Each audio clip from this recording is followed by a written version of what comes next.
You don't belong here." That's what my father whispered through clenched teeth as he yanked my wrist with bruising force, pulling me away from the crowd of graduates outside Mitchell Hall. The sun was still warm on my cheeks, the applause still echoing from inside. My name had just been called. I had just walked across the stage diploma in hand tears threatening to spill because I had made it. And yet this was the moment he chose. Smile for the camera, the event photographer had said. I barely had time to turn before it happened. Crack. My cheek stung first, then burned. The sound of his palm connecting with my face silenced the nearby chatter. Time warped. My vision blurred. My ears rang not from the slap, but from the shame. "You don't deserve that degree," my dad's spat voice rising now, venom dripping with each syllable. People froze around us. Some gasped. A few phones lifted reflexively. Others just stared. I couldn't move. My heels felt bolted to the pavement. My graduation cap tilted off-center. My gown flapped slightly in the breeze, like even it wanted to escape the scene. Then came my mother, storming up behind him, her voice slicing through the air. "You're just a failure in a gown," she screamed, pointing like she was casting out a demon. "You think this piece of paper erases what you are, pathetic." Laughter, not from her. From somewhere behind them, my cousin Daniel, maybe, or Aunt Kim, always hungry for drama. I remember the sound more than the faces. No one stepped in. No one shielded me. My professors, who had just shaken my hand on stage minutes ago, had no idea that 10 feet from that auditorium door, my parents were tearing down everything I'd built. And I had worked for this. God, I had bled for this. I'd taken night shifts, sold plasma-skipped meals, slept in my car for a semester because I couldn't afford rent, all to graduate, all to stand here, and be assaulted and shamed like I'd stolen someone else's future. A part of me left my body in that moment. I could see myself the girl in navy blue robes, a bright yellow tassel swaying like a cruel joke, standing motionless while her father berated her and her mother confirmed the verdict. The words clanged in my ears like a gavel. "You don't deserve that degree. You're just a failure in a gown." My diploma slipped slightly from my fingers. I tightened my grip. I don't know why, maybe to remind myself that I wasn't dreaming, that this was real, that this piece of paper had weight, that I had earned it. A faculty volunteer approached awkwardly, eyes darting between us. "Is everything okay here?" My father turned to her with the blankest smile I've ever seen. "Just a family disagreement. Nothing to worry about." She looked at me. I said nothing. Because what could I say that I knew this would happen, that I shouldn't have invited them, that the only reason they came was to make sure I didn't actually succeed? My mother scoffed, turned and walked off without another word. My father followed a second later, like I was a stain they were stepping over. I stood there in the swirl of confetti and camera flashes and helium balloons, my cheeks still stinging my breath shallow, while other families hugged and kissed and clapped. A girl nearby held a bouquet the size of a toddler. Her dad lifted her into a bear hug. I blinked back tears. Because I didn't get flowers, I got a slap. Because I didn't get pride, I got a public trial and sentence. And because no one, not a single person, came to say, that wasn't okay. They just kept walking. I turned, slowly tucked my diploma into my shoulder bag like it was stolen contraband, and walked toward the parking lot alone. They thought that would be the end of it. They had no idea what I would do next. I should have seen it coming. The graduation slap wasn't an anomaly. It was the natural conclusion of a lifetime of subtle erasure of being the placeholder daughter, the emotional scapegoat, the one expected to apologize when I hadn't done anything wrong. My parents had always preferred Blake, my older brother, the golden boy. He got the best of everything, the newest phone in the room with the big window, the parental pride. When he got a B, it was the teacher's fault. When I got an A, it wasn't an honors class, was it? I remember being 9, sitting cross-legged on the carpet with my science fair project, a hand-built solar system with planets made from painted marbles. I'd spent days perfecting it. I wanted to show them. I wanted someone to say, "Good job." That's it. Blake burst into the room holding his new baseball glove. "Dad's taking me to Dick's Sporting Goods." My dad leaned into the doorway, smiled at Blake, then looked down at my project. He grunted. "Clean that up before we get back." That was the pattern. Blake got pride. I got instructions. Blake got dreams funded. I got silence or sighs, and I internalized it. For years, I told myself I just had to try harder, be quieter, be better. I thought if I achieved enough, they'd see me, that maybe their love was conditional and I just hadn't met the criteria yet. So I chased perfection.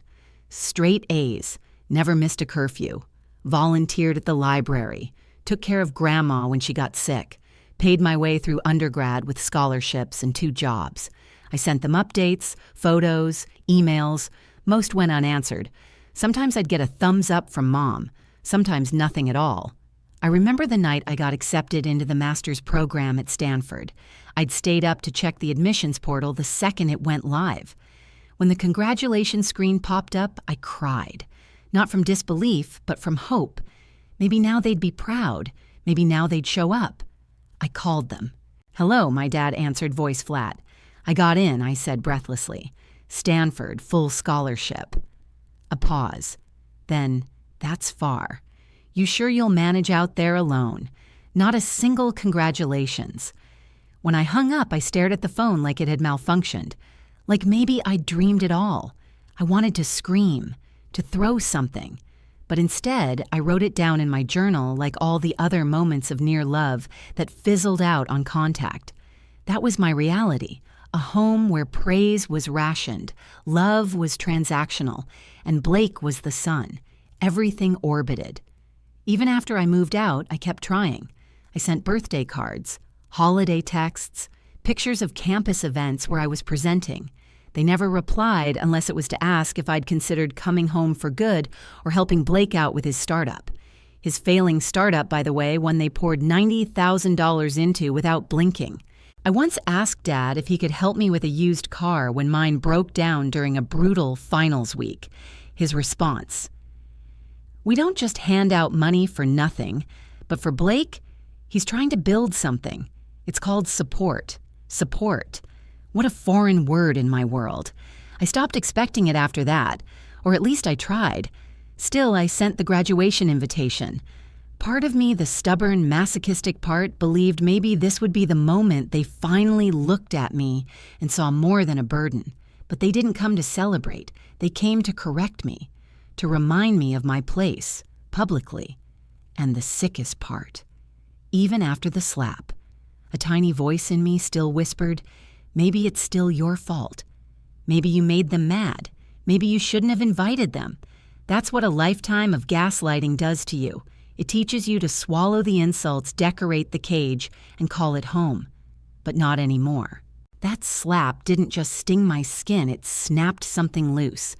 A chain, maybe, or a belief that I needed their approval to matter. And once that belief cracked, I started seeing things for what they really were. A childhood of crumbs, a family who cheered louder for Blake's participation ribbons than for my published research, and a truth I couldn't unsee: I was never the failure. I was just the mirror they couldn't stand to look into because I showed them everything they weren't. 3 days after the slap, the university emailed me the link to the official graduation livestream recording. For a second, I hovered over it, curious. Then I clicked. The camera panned across a sea of graduates smiling, families, proud professors. I fast-forwarded to my name. Leah Daniels, the announcer said. There I was, walking tall across the stage in my cap and gown, shaking hands with the dean, flashing a small, nervous smile. It looked perfect, but I knew what was coming. I fast-forwarded again. The outdoor courtyard, the post-ceremony crowd. The second I saw myself on screen near the fountain, my body tensed. There they were, my parents, moving toward me like shadows, like something out of a fever dream. And then, the slap. It happened just off center frame, but the sound was unmistakable.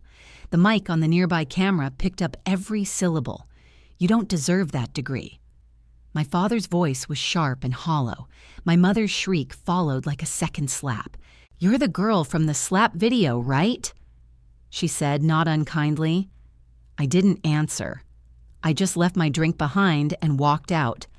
That was the cruel irony. I had earned one of the top degrees in our program, and yet the only thing people saw was the slap.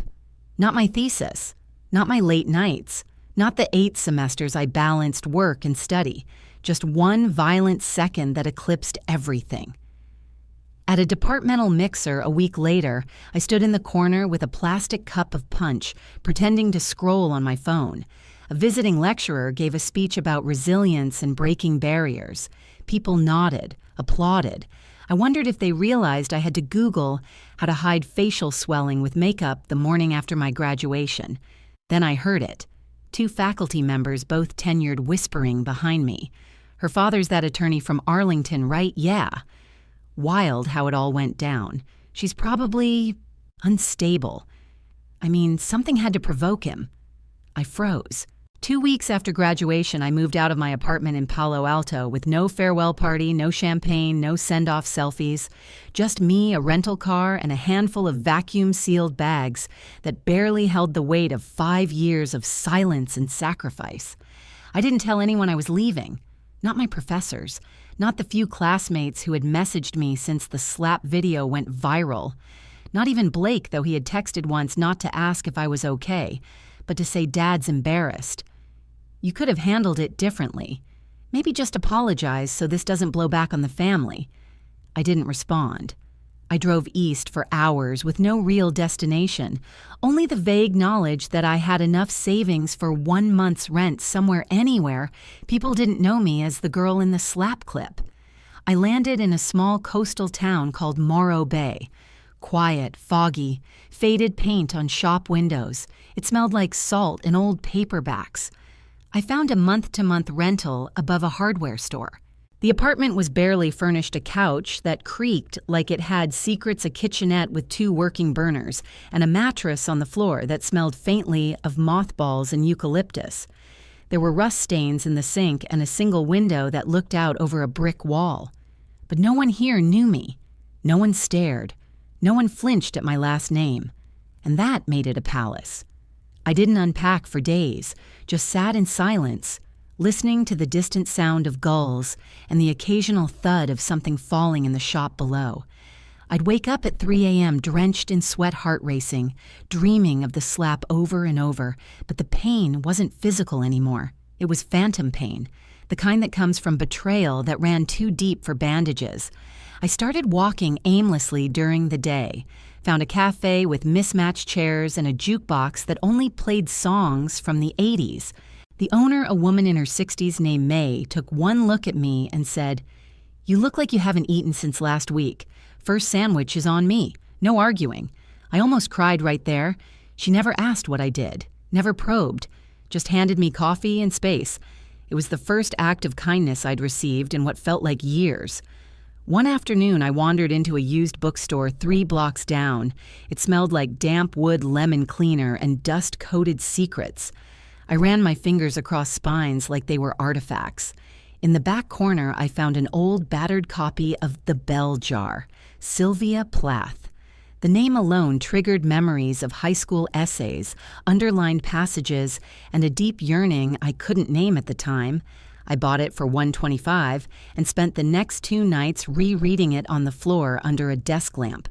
There was a paragraph where she wrote, "I took a deep breath and listened to the old brag of my heart. I am, I am, I am." I repeated it out loud like a prayer, because that was the truth, wasn't it?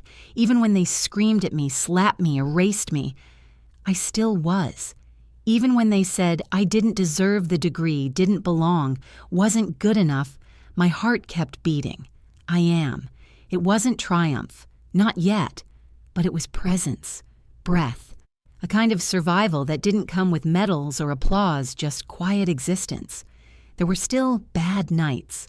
Nights I sat on the bathroom tile, scrolling through social media and seeing classmates post graduation photos with their smiling families, glowing captions like, "Wouldn't be here without my parents." And I'd think, would I be here if mine had been different? Or would I be even stronger? The ache didn't go away. but I stopped flinching from it. Instead, I let it sit beside me like an old friend with terrible manners, the kind that shows up uninvited but teaches you something about your own tolerance. One morning, I looked at myself in the mirror and didn't hate what I saw. Messy bun, under-eye shadows, a small burn on my wrist from a stovetop accident, but also a woman still standing, still here, still breathing. I scribbled something in my journal for the first time since that awful day. They broke my moment, but they didn't break me. Not really. And for the first time in weeks, I believed it. There's something strangely sacred about starting over with nothing. No obligations, no noise, just the hum of your own breath and the silence of nobody expecting anything from you. It was during one of my morning walks along the fog-wrapped shoreline of Morro Bay that I noticed the library tucked behind a thrift store. It was small, 2 rooms peeling paint, the kind of place where books were organized more by intuition than by Dewey Decimal. The bulletin board outside had faded flyers for poetry nights, meditation groups, and free Wi-Fi. I pushed the door open. It smelled like cedar and printer ink.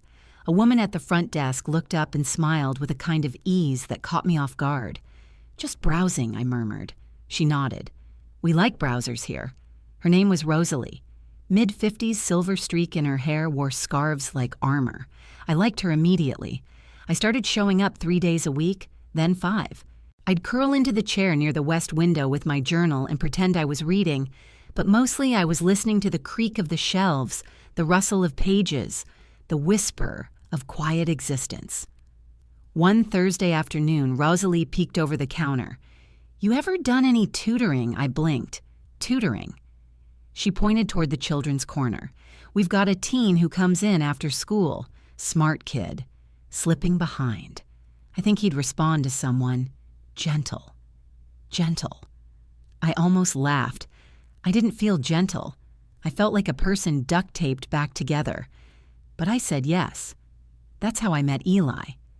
14, lanky, always wore his hoodie up like armor. At first he wouldn't speak, just shrugged a lot and avoided eye contact, but I knew that silence. I was that silence once. So we sat with math worksheets between us, speaking only when necessary, and slowly, word by word, he thawed. One day, after a breakthrough on a fractions problem, he looked up and said, "You should be a teacher or something. You make stuff make sense." Something in my chest cracked open. Not pain, something warmer. "Thanks," I said, voice catching. Later that night, I opened my laptop for the first time in weeks, not to check social media, not to Google my name, but to look up local volunteer programs in education. I found a small nonprofit that offered remote curriculum design for underserved high school students. They needed writers, people to help revise modules. I filled out the application in one sitting, attaching samples of my grad school work. I didn't expect to hear back, but 2 days later, I did. A woman named Dr. Adrienne Marks emailed me directly. "Your samples are exceptional. We could use someone like you on our pilot team. Are you available for a call this week?" I stared at the screen, hands trembling. I said yes. The call was brief, 15 minutes, but I hadn't felt that. Seen in years, not just for surviving, but for what I could build. Adrienne didn't care who my parents were. She didn't ask what happened at graduation. She just said, "Your work matters. Let's get started." I signed a remote contract the next morning. It wasn't full-time. It wasn't even highly paid, but it was mine. My hours were spent helping craft material for students like Eli, teens who didn't get second chances or patient teachers, teens who, like me, had been told in 1,000 ways they weren't enough. I'd close my laptop at the end of the day, tired but full. There was one moment, maybe my favorite, where I caught myself humming, not to a song, just humming. My shoulders relaxed, my breath even, like my body was remembering how to live. One Saturday, I walked into May's Cafe, ordered a coffee, and she raised an eyebrow. "You look like you've been up to something good." I shrugged, "Just building something small." She handed me my drink with a nod. That's how all the big things start. That night, I went home, opened my old leather-bound journal, and wrote Day 23. No contact from Mom or Dad. I don't think I want it anymore. Then underneath that, in smaller script, still breathing, still building. By mid-October, the fog in Morro Bay had begun to thin. Mornings were crisp, the kind that begged for scarves and warm hands wrapped around ceramic mugs. The kind of mornings that used to feel too quiet, too empty, but now felt earned. I had settled into a rhythm. Mornings at the cafe or library, afternoons spent designing modules, reviewing content, collaborating with other educators through Slack. Evenings spent reading with Eli, or sitting on the rooftop of the hardware store, watching seagulls trace lazy arcs over the water. It was in this quiet rhythm that the first recognition came. I was on a Zoom call with Adrienne and 2 other curriculum leads when she smiled suddenly and said, "Leah, your humanizing history module got flagged by the grant committee." In a good way. They want to feature it on the org's homepage. I blinked. Wait, what? Adrienne laughed. It's stunning work. You've taken primary source documents and actually made them feel alive. That's rare. Be proud. I couldn't stop smiling. Even after the call ended, even after my laptop screen faded to black, the corners of my mouth stayed lifted like they had muscle memory I'd forgotten. It wasn't a press release. It wasn't a viral moment, but it was real. Someone who mattered had said, "You did something worthy," and for a few minutes, that was enough. Out of curiosity, I logged into my old LinkedIn account, one I hadn't touched since grad school. I updated my position to curriculum consultant. National Learning Equity Fund, added a few bullet points, uploaded a link to the featured module. Then I made the mistake of scrolling. Blake's profile popped up immediately. He had just launched something called Vision Reach, another startup filled with vague jargon and overconfident branding. Proud to share our $1 pre-seed round, his post said. Grateful to our investors and to my incredible family for always believing in me. I didn't roll my eyes. I didn't scoff. I just logged out. Because there it was again, the endless parade of performative support, the unshakable pedestal they kept him on. The same week my work was being nationally recognized, my mother posted a Facebook memory, a grainy photo of Blake in his Little League uniform. "From day one, we knew you were meant for greatness," the caption read. No mention of me. No congrats on the Masters. No note about the module, which I knew Blake had seen. He followed the org on Instagram. A part of me still hoped for a text. A simple, "Saw your work. Congrats." It never came. Instead, my parents sent a group email subject line, "Thanksgiving headcount." Blake, his fiancée, my Aunt Kim, even our old neighbor, Mrs. Dalton, were CC'd. I wasn't. Not just excluded, not even acknowledged. I stared at the email for a long time, fingers hovering above the keyboard, wondering if I should respond just to say, "Hey, I'm still here." But I didn't, because I was done begging to be seen. The next morning, I received a handwritten card in the mail from Dr. Adrienne Marks. Inside it said, "Leah, thank you for reminding us what education can feel like. Your words carry more weight than you know." I taped it to the inside of my closet behind my jackets, a secret validation, quiet, just for me. Later that week, Rosalie at the library brought in a tray of lemon bars and said, "You've changed that boy's life, you know." She didn't have to say who. I nodded throat tight. Change wasn't always loud. Sometimes it looked like lemon bars on a plastic tray, or a sticky note from a student, or a new module launched under your name. And sometimes it looked like knowing you were being ignored by your own family and choosing not to shrink. I had proof now, real tangible proof that I mattered, not to them, but to the world I was slowly building with my own hands. And maybe that was the only proof I'd ever needed. It started with a text from Blake, not a call, not a voice note, just 5 words, no punctuation. "Hey, you around this week?" I stared at it for a full minute. The last time I'd heard from him, he was urging me to apologize to our parents after they slapped and humiliated me in public. The sheer audacity of that message now settled over me like dust I hadn't noticed until the light hit. Just right. I didn't respond. 2 hours later, a follow-up. I know it's been weird, but I was wondering if you could hop on a quick call. It's about something important. I still said nothing. By evening, I got the email. Subject line RE Business Opportunity, urgent from Blake Daniels, CC Dad. The message: Hey Leah, I hope you're doing well. I've been following your education work, very impressive stuff. I'm reaching out because we've hit a roadblock with Vision Reach. One of our potential investors wants to see an equity partnership with an established curriculum expert, preferably someone with national credentials. Your recent feature on the NLEF site would be a great asset to us. If you're open, we'd love to list you as an educational co-founder in name only, no extra work needed, just credentials. In return, we'd offer 1.5% equity once Series A closes. It'd really help the family right now. Let me know, we're on a tight timeline. Best Blake. My blood turned cold. Not even a single sentence of apology. Not even an acknowledgement of what had happened just months ago. Just a repackaged version of what I'd been to them all along, leverage. They didn't want me. They wanted my credibility, my healing, my work. And Blake, who'd watched me be humiliated without lifting a finger, now thought I'd lend my name to his vanity project. That night, I poured a cup of tea and sat on the floor of my apartment, the lights off, except for the warm pool of the desk lamp. I opened my old journal again, skimmed through pages scribbled in pain. They broke my moment, and others scribbled in hope, still breathing, still building. Then I flipped to a new page. When you grow roots in concrete, people will try to harvest the flower and leave the cracks behind. I didn't respond to Blake's email. Instead, I waited. 2 days later, another message, this time from my mother.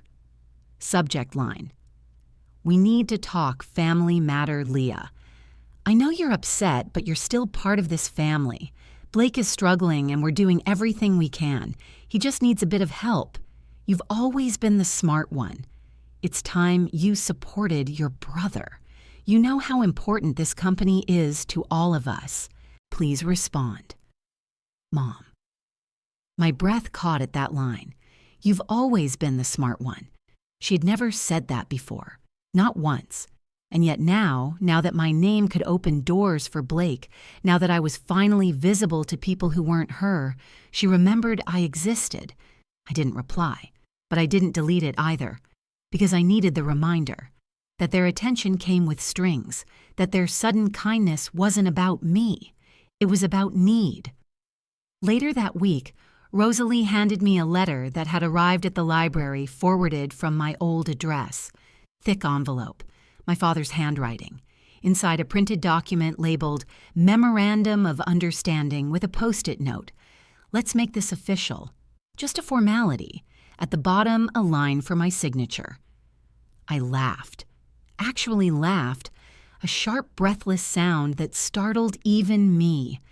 They wanted me to sign away my name like it was currency after they spent years shredding it, after they humiliated me in front of hundreds, after they let the world believe I was the problem. I folded the document neatly, slid it into a file marked Unclaimed Debt, and I went for a walk. The sky was painted in shades of rose and pewter. The ocean was low and lazy, tide licking at the shore like a whisper.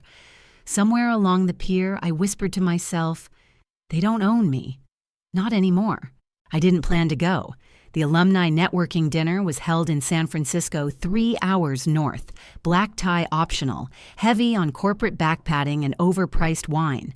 Normally, I would have ignored the invite, just another fancy event I didn't need to be part of. But Adrienne called me directly. They're honoring contributors to the National Equity Curriculum, she said. Your work's being recognized, in front of donors, in front of people who decide where funding goes. I hesitated. Leah, she added gently, you belong in that room. That word again. Belong. It sat differently now. Not as a question, as a fact. So I went. I wore a navy jumpsuit, tailored but quiet. No glitter, no loud colors, just me, hair swept back, heels low and confident.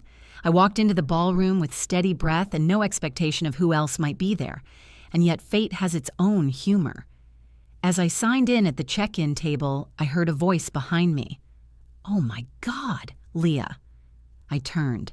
It was Emily Tran, one of the teaching assistants from my old cohort. She used to gush about Blake every time we met. And sure enough, her next words made my stomach twist. "Blake's inside. Didn't you know he's giving a lightning talk about education tech or something? He said your parents would be here too."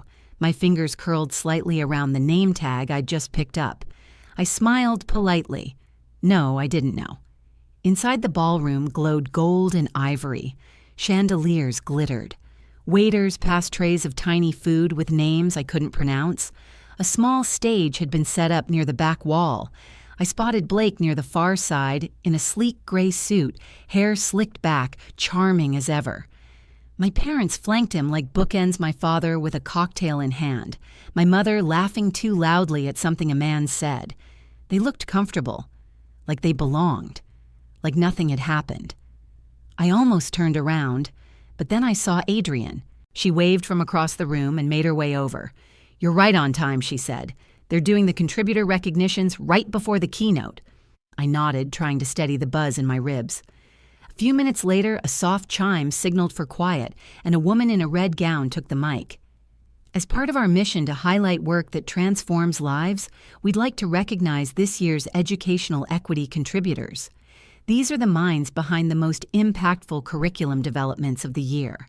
Slides began appearing on the massive projector behind her.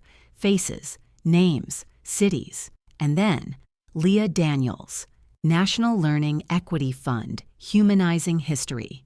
Inclusive curriculum for rural and urban classrooms. The screen showed a still of one of my modules. My voice played over the speakers the opening lines I had written months ago in my apartment, next to a flickering lamp and a chipped coffee mug. People clapped, then whispered, then turned. And that's when it happened. My father's face paled as he looked up at the screen. My mother's expression twisted confused, and Blake. He stood frozen, jaw slack, as Adrienne took the mic. I'm honored to introduce someone whose work shifted how thousands of students see the world. Please welcome Leah Daniels. The spotlight found me. I stepped forward, not shaking, not shrinking. And just as I reached the base of the stage, I heard it clear as crystal. A stunned voice from across the room. My father's. At my own graduation, my dad slapped me in front of everyone. "You don't deserve that degree," he spat. My mom screamed, "You're just a failure in a gown." Gasps rippled. The silence that followed was so thick you could hear glasses being set down. I turned slowly and looked at them. This time, I didn't flinch, didn't lower my eyes. I met their gaze, steady, composed, whole. Adrienne touched my arm gently and whispered, "You okay?" I nodded. Let's begin. The days after the event moved like aftershocks. Gentle at first, a handful of messages, polite congratulations, applause from strangers. Then the tremors began to build. Someone had filmed the moment. The entire room frozen as my father's quote echoed across the ballroom. The stunned silence. My walk to the stage. The expression on Blake's face, not fury, not embarrassment, panic. Within hours, a 42-second clip was making rounds on education Twitter, then Reddit, then TikTok.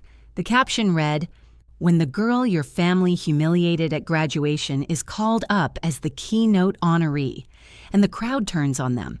I didn't post it. I didn't comment. But I watched it once and then once more, not out of vanity, but as confirmation. That I wasn't hallucinating the shift. That I had been seen. That I had stepped back into the room they tried to lock me out of, and I hadn't begged for entry. I'd been invited. By the end of the week, Vision Reach's LinkedIn page had quietly removed Blake's last 2 updates.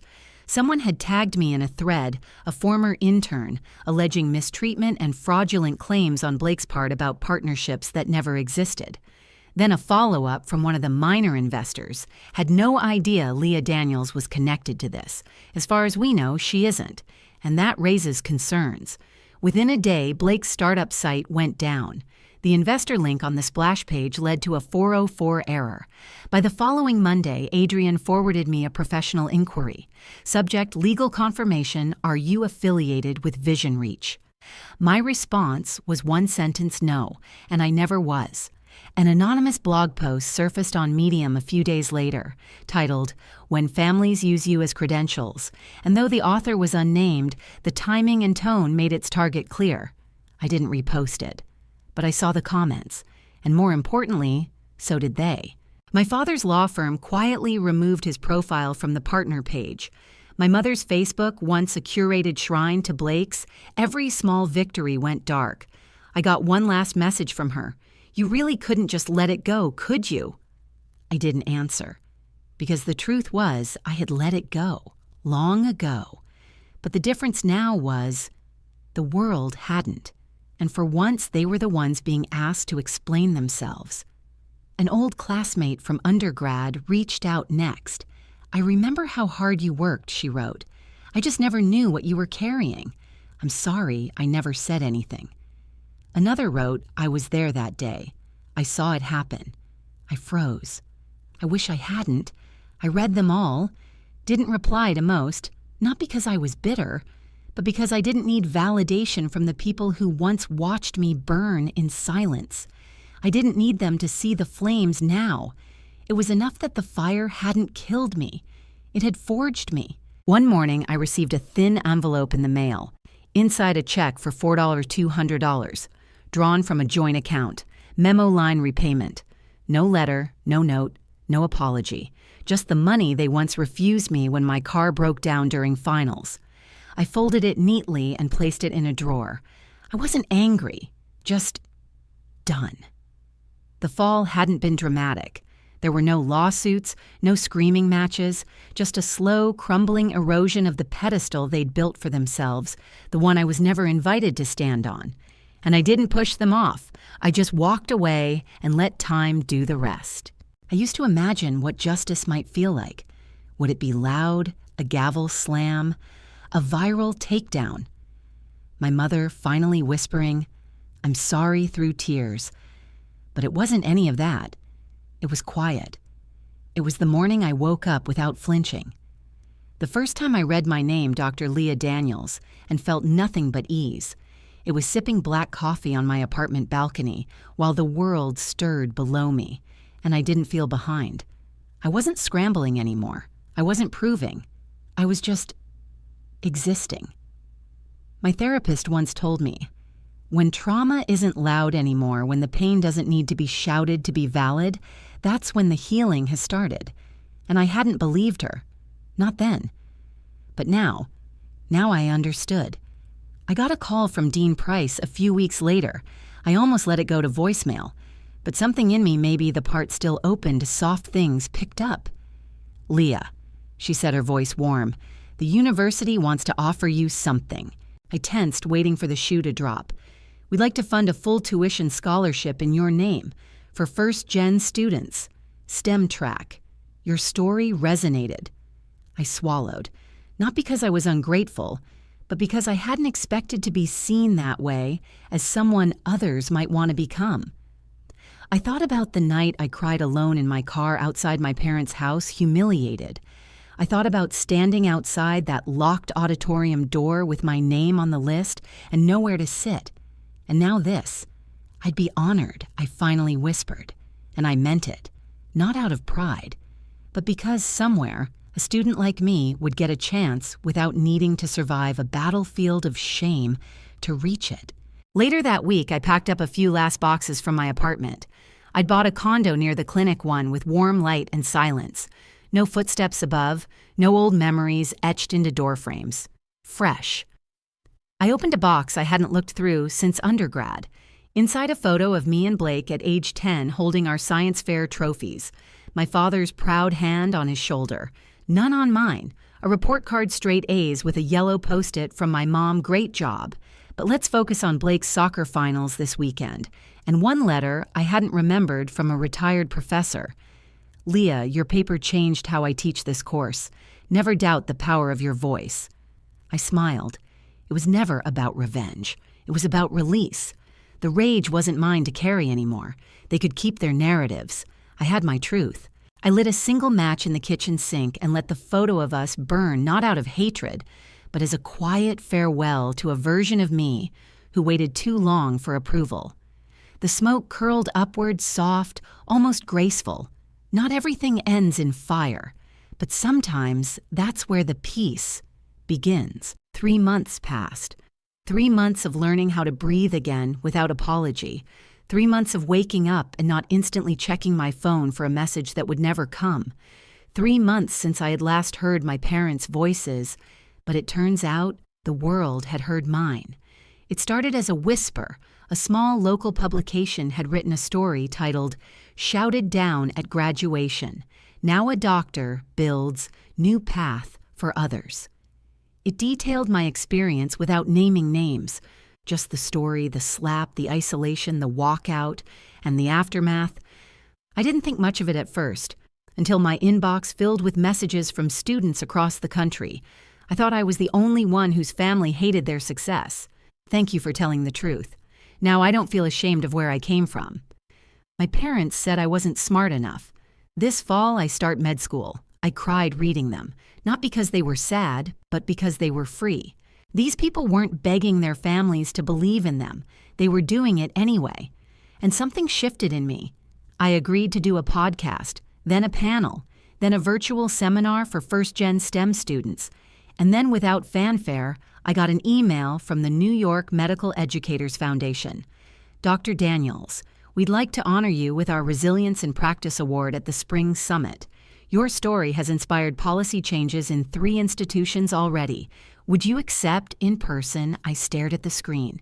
Not because of the award itself, but because finally the girl who was slapped at her own graduation was being recognized for the power of staying upright. The summit was held in D.C. black tie, polished. People who ran medical schools and shaped entire generations with their decisions. I was seated at table 4 beside a woman who'd been the dean of Yale Med and a man who ran policy for NIH. I wore a simple navy gown, no sequins, no loud color, but my spine was straighter than it had ever been. The host cleared her throat. Tonight we honor someone who faced not just academic hardship, but familial rejection at the moment most of us dream of graduation, and yet she built forward, quietly, unapologetically. My name echoed through the hall, Dr. Leah Daniels. Applause erupted. I stood, walked up to the stage, and took the mic, and for the first time in my life, I wasn't shaking. I used to think success was about proving someone wrong, I began. But the truth is, it's about choosing yourself even when the people you love don't. A pause. I didn't have a cheering section at my graduation, but now I stand here knowing I don't need applause to belong in the room. I belong because I stayed, because I kept going. And then, yes, this happened. Dean Price stood up, arms crossed, nodding like a proud aunt. My eyes locked on hers, and we smiled. No more bitterness, just recognition. After the event, I stepped outside to a quiet patio, heels in hand. The city lights blinked below. A younger woman, maybe 22, approached me shyly. Dr. Daniels. Yes, I'm a med student. First year, my parents, they disowned me when I chose this path. I almost dropped out. Her voice cracked. But then I read about you, and I thought, maybe I can do it too. I took her hand gently. You already are. She nodded, tears streaming. And in that moment, I realized the victory wasn't the award. It wasn't the applause or the speech. It was her. It was knowing that the pain I carried now paved the way for someone else to walk lighter. And that was enough. It's strange, isn't it? How the moments that are supposed to break you, the ones where you're humiliated, discarded, forgotten, are often the exact ones that end up setting you free. I used to replay that day like a broken film reel in my head. My mother's slap, my father's voice spitting, "You don't deserve that degree," and the silence that followed. But now when I think about it, I don't feel shame anymore. I feel clarity. Because that was the day I finally understood something that took me 25 years to learn. Family is not defined by blood. It's defined by choice. And I choose to walk forward not to prove anything to them, but to honor the girl who sat in that folding chair, alone, trembling, and still stood tall. Because she deserved better. She still does. And she's no longer waiting for a seat at their table. She's building her own. And that table, it's surrounded by people who don't just clap when you win, but who sit with you when you grieve, who listen when you're scared, and who never make you feel small for shining. So no, I haven't spoken to my parents since that day. They tried eventually. Emails, voicemails, a birthday card with a line that said, "We just want things back to how they were," but how they were was broken. And I'm not interested in rebuilding pain. I didn't block them. I didn't respond either. Because sometimes silence is the loudest boundary you can draw. I left the door unlocked, but I also built walls that protect peace. And if they ever want to enter again, they'll have to knock. And not with guilt or control or expectations, but with truth and remorse and a willingness to understand the daughter they never bothered to truly know. Until then, I keep going. I keep healing. And I keep answering the messages from students, daughters, sons, and strangers who whisper, "Thank you. I thought I was the only one." You're not. You never were. And if no one told you yet, you do deserve that degree, that life, that peace. Even if they never clap for you, I'm clapping now. And I hope you hear it.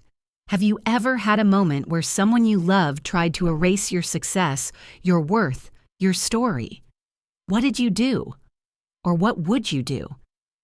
If you finally chose yourself, let me know in the comments, because maybe, just maybe, your story will be the one that helps someone else finally stand up